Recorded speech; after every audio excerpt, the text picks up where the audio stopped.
কয়েকটা কথা বলতেই হয় যে আমি তো প্রায় 50 বছর যাবত ডাক্তারি করি। ডাক্তারের জীবনে আমি চেষ্টা করছি মানুষকে খুব ভালোভাবে সুন্দরভাবে চিকিৎসা সেবা দেওয়ার জন্য। আমি যেহেতু শিক্ষক, সুতরাং আমার মনে করি অনেক ভালো ভালো ডাক্তার তৈরি করছি এবং তার মধ্যে অনেকেই কিন্তু এখন অধ্যাপক। তারা স্বনামধন্য, তারা সুন্দরভাবে চিকিৎসা দিয়ে যাচ্ছে। আমি আমার এই জীবনে আমি অনেক কিছু পেয়েছি। আমি এই পর্যন্ত 10টা বই লিখছি, 7টা মেডিসিনের বই, 3টে বাংলায় বই এবং সবগুলোই সমাদৃত। আমার ইন্টারন্যাশনাল যে অ্যাডভাইজারি বোর্ড, ডেভিডসনস মেডিসিন, কুমারন ক্লার্কের মেডিসিন, এগুলো টেক্সট বই, লন্ডন থেকে প্রকাশিত হয়। এই বইগুলোর কিন্তু আমি ইন্টারন্যাশনাল অ্যাডভাইজারি বোর্ডের মেম্বার।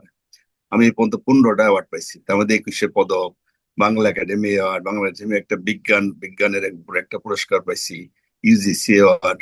এছাড়া অনেকগুলো মানে বেসরকারি অনেকগুলো পুরস্কার, আজীবন সম্মান অনেক জায়গায় পেয়ে গেছি।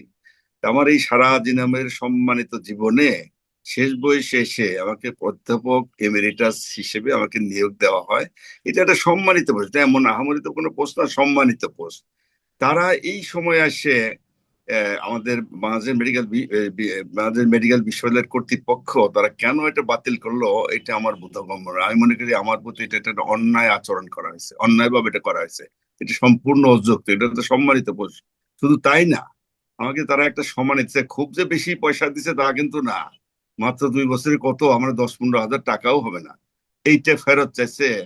এইটা যে লজ্জাজনক আর কি হতে পারে। আমি সত্যি আমার নিজের কাছে খুব এটা খুব কষ্ট লাগে, কিন্তু আমার খুব অপমানজনক মনে হচ্ছে আর কি। কারণ আমি তো, আল্লাহ আমাকে অনেক দিছে।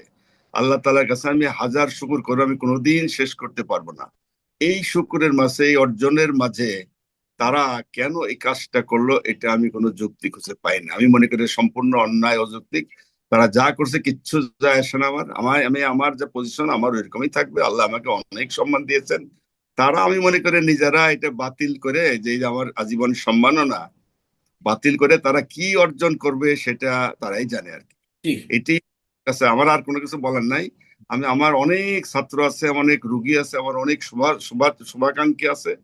তাদের কাছে শুধু একটাই বলি যে আপনারা নিজেরা দেখেন, বিচার করেন। আমি যদি কারো প্রতি কোনো অন্যায় করে থাকি তার জন্য আমি ক্ষমা প্রার্থী। আমি জেনে শুনে কারো প্রতি কোনো অন্যায় করছি বলে আমার মনে হচ্ছে না। তারা স্যার। এটা করলো, এবং সারা শুধু তাই না, তারা আমাকে মানে কথা বলার বা আমার এদের কেন তারা এটা বাতিল করে এর জন্য তো আমাকে জবাবদিহিতা করতে পারতো, তো আমাকে জিজ্ঞেস করতো। তারা কিন্তু আর করে নাই, তারা নিজের মতো করে করছে আর কি। সেটা করে নাই। আমি মনে করি তারা এটা অন্যায় করছে, অযৌক্তিক। তারা তো আসলে কোনো এক্সপ্লেনেশন নাই, তারা যা মনে চায় তাই করছে। তো উদ্দেশ্য তারাই জানে ভালো, তারাই জবাব দিতে হবে, জবাবদিহি তারাই করবে। আমার মনে হয় তাদেরকে একটু জিজ্ঞেস করে দেখেন।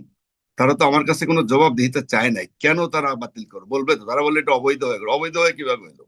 5টা স্টেপ পাস করে গেলে ডিপার্টমেন্ট, তারপরে সেই একাডেমিক কাউন্সিল, কমিটি আছে, সিন্ডিকেট, সব করেই তো এটা পোস্টটা করে। এবং পৃথিবীর অনেক ইউনিভার্সিটিতে তো আছে, আমাদের দেশে অনেক ইউনিভার্সিটি একাডেমিক পোস্ট। এই পোস্টটা কিন্তু আছে এমেরিটাস অধ্যাপক। কেউ কোনোদিন এরকম রেকর্ড কিন্তু নাই যে এমেরিটাস অধ্যাপক একবার দিয়ে কেউ বাতিল করে। তারা মনে করে আমাকে এটা অন্যায় ভাবে দিচ্ছে, এটা তাদের যুক্তি। এটা হয়তো বা চিঠিতে কিন্তু ওইরকমই মনে হচ্ছে আর কি। আমি মনে করি প্রতিহিংসামূলক, সম্পূর্ণ প্রতিহিংসামূলক।